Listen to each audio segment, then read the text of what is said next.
3 times Abraham said the same 2 words, and not one of those times did he know how the story was going to end. The first time, he was at home. God called his name just Abraham, and he said, "Here I am." That's it. No question back. No, "What's this about?" No, "Give me a minute."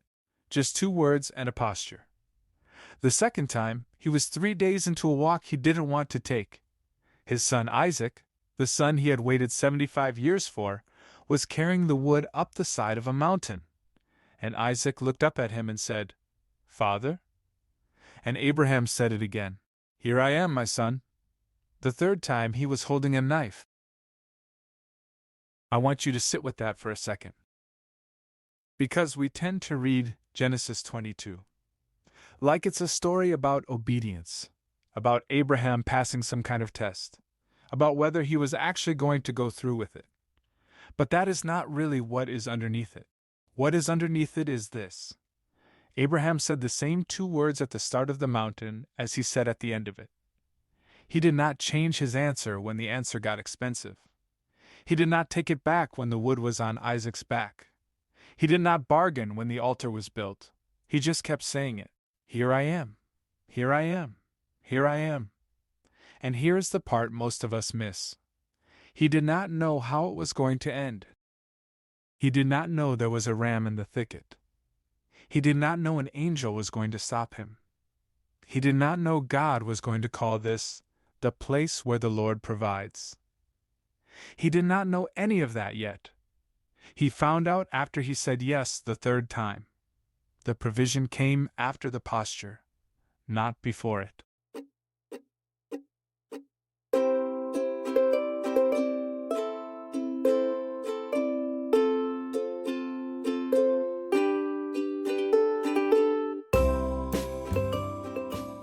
Ancient truth for the modern week. From the dusty roads of the 1st century to the high-speed life of the 21st, we're stripping away the tradition to find the heart of the story. I'm your host, Joe, and this is Monday to Sunday. Now let me give you some context on this story that doesn't get talked about enough. Abraham was at least 110 years old by the time this happened, maybe older. Isaac was the son of his old age. The son God had promised him when he was 75. The son he had waited 25 years to even hold. Sarah was 90 when Isaac was born. They had laughed when God told them it was going to happen. They had given up. They had tried other ways. And then this child, this impossible child, finally arrived. And he was the whole future. He was the covenant. He was the promise. And now God is asking for him back. That's the weight you have to carry into Genesis 22. This is not just do something hard. This is give me the one thing I told you I would give you. Give me the answer to the prayer I made you wait 25 years for. Give me back the gift. And listen to how God words the command. He doesn't just say, "Take Isaac." He says, "Take your son, your only son Isaac, whom you love." Every clause is a deeper cut. Your son, your only son, the one you love. God is not softening the ask. He is naming exactly what he is asking for. He is making sure Abraham knows what he is being asked to put on the altar. There is no ambiguity. There is no possibility of self-deception about what is on the table. And Abraham doesn't argue. He just gets up early in the morning and saddles a donkey. There is a 3-day walk between his tent and the mountain. 3 days of looking at his son. 3 days of carrying this in his chest and not telling anybody. 3 days of waking up before dawn and reminding himself what he was walking toward. And the text doesn't tell us what was going on inside him during those 3 days. It just tells us he kept walking. And then there is the moment with Isaac on the way up the mountain that I think is actually the heaviest moment in the whole story. Heavier than the altar. Heavier than the knife. Because Isaac looks at his father, this boy who has been carrying wood up a mountain and does not know what for, and he says, "Father, where is the lamb for the offering?" And Abraham doesn't break. He just says, God Himself will provide the lamb, my son. He doesn't know that yet, but he says it, and it turns out to be the most prophetic sentence in the Old Testament. You see what's happening here? The posture isn't just saying, "Here I am," in moments of clarity. It's saying it in the long stretches of walking. It's saying it when your kid asks you a question and you don't have the answer. It's saying it when there's nobody watching, and nobody applauding, and nobody helping you carry it. And when he gets to the top, he builds the altar. He arranges the wood. He binds his son. And he raises the knife. And the second voice from heaven is not a different voice than the first one. It's the same voice that called his name from his tent. The same voice he answered with 2 words, and it says, Abraham, Abraham. Twice this time, like the voice is in a hurry, like the voice is moved, and Abraham says it again. Here I am, and the angel says one of the strangest lines in Scripture. He says, Now I know that you fear God, since you have not withheld your son, your only son, from me. Now I know. As if God didn't know already. As if there was something that had to be lived out in time to be made real. And I think the reason that line is in there is because there is something about a posture you actually carry up a mountain that is different from a posture you only carry in your head. Abraham didn't just believe trust. He walked it. And the walking was the part that made it count. I think a lot of us are waiting for the order to be reversed.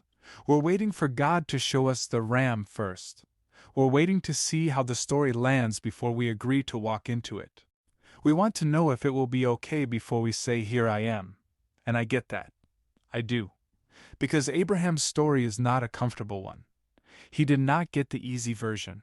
He got 3 days of silence walking up a mountain with his only son. He got the questions from a boy who did not understand. He got the knife in his hand. But here is what he also got. He got to be the man who showed God what trust looks like before God showed him what mercy looks like. I want to say one more thing before we close. There is a psalm, Psalm 13, that opens with a different posture entirely. The psalmist isn't saying, Here I am. The psalmist is saying, How long? How long, O Lord? Will you forget me forever? How long will you hide your face from me? And I think we need to hear that too.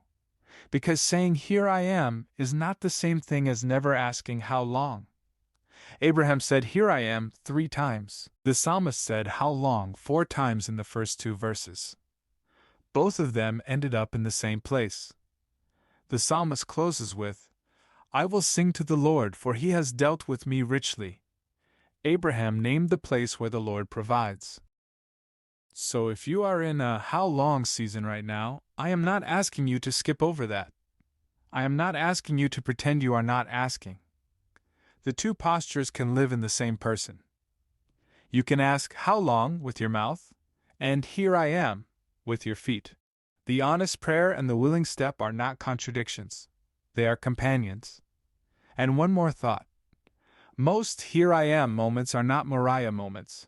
Most of them are smaller than that. Most of them are a cup of cold water to somebody the world has stopped seeing.